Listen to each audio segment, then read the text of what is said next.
Nous savons qu'il y a des raisins de plusieurs variétés en Angleterre, en France, en Afrique du Sud. Il y a bien des variétés de raisins qui portent chacune un nom différent. Et chaque cep produit exactement le parfum spécial et le jus qui donne à la grappe sa saveur particulière. De même, il y a dans le cœur de Jésus-Christ une vie, un amour, un esprit, une bénédiction et une puissance qui sont entièrement célestes et divins, et qui viendront dans votre cœur. Demeurez étroitement unis au cep divin et dites, Seigneur, Jésus, rien de moins que la sève qui coule à travers toi, rien de moins que l'esprit de ta vie divine. Seigneur Jésus, je t'en prie que ton esprit se répande à travers moi, dans tout le travail que je fais pour toi. Je vous le répète, la sève du cep divin n'est autre chose que le Saint-Esprit. Le Saint-Esprit est la vie du divin cep.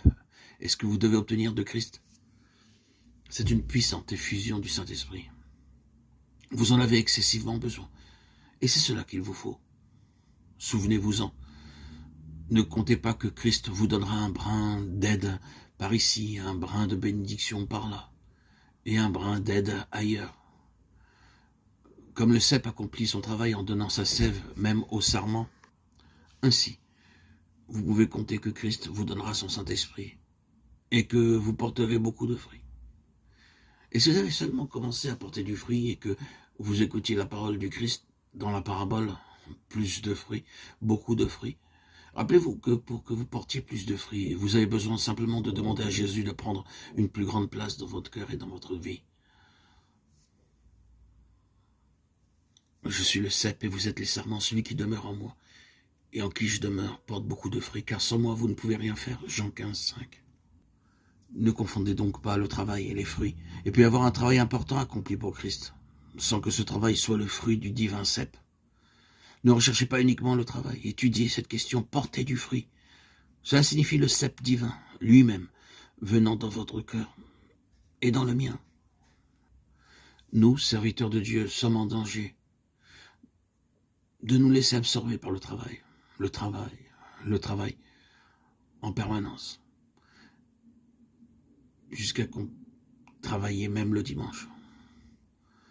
Nous prions pour ce travail, mais la fraîcheur de la joie, de la vie céleste, sont souvent absentes.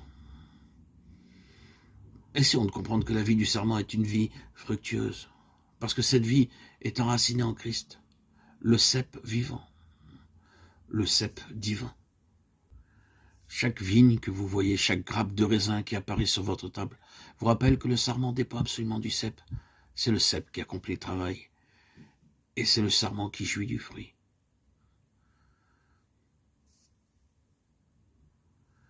Le cep accomplit le travail pour enraciner, enfoncer ses racines dans le sol, et y puiser la nourriture et absorber l'humidité. Mettez des engrais à un certain endroit et la vigne enverra ses racines dans cette direction. Le cep transformera ses engrais et cette humidité en sève nourrissante. Et le sarment n'a plus qu'à recevoir la sève qui produit les grappes.